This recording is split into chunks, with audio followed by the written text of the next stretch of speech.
Many of you have probably at some point planted a seed. Maybe it was in your home garden where you grow food for your family. Maybe it was with your mom on a sunny spring day in your childhood.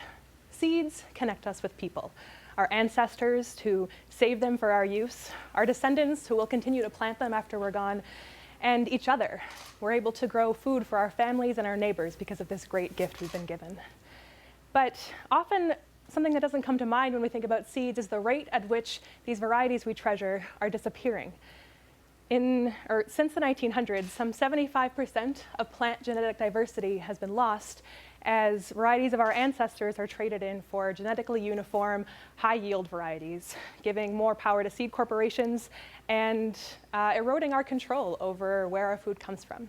Linked to this erosion is the loss of some of our seed stories, in particular, those of Indigenous peoples. These stories are a critical aspect of the cultural memory that is so important to our collective identity as people. For generations, Indigenous farmers have always known what was required of them in order to maintain crop diversity and be holders of seed histories. It never involved purchasing seeds from a global corporation or storing them in a low-moisture, refrigerated, million-dollar box, as is common practice today. These seeds were preserved simply by being grown, by being allowed to produce seed for growers who understood their cultural and nutritional value. This summer, I'll be working at an organization called the White Earth Land Recovery Project, located on the White Earth Reservation in northern Minnesota. White Earth is part of a network of Indigenous seed savers in the Great Lakes region working to restore these old seeds, and bring back these stories, and the knowledge required to grow them in a good way.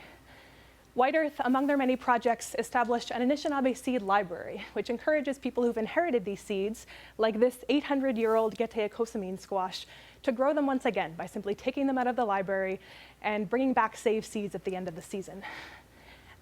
This process is also restoring seed stories in addition to keeping seeds alive. And this is critical to building cultural memory and asserting Indigenous sovereignty. Seeds, growing these sacred seeds is establishing a bunch of new relationships among farmers, gardeners, and allies. And this is where our action research is coming in.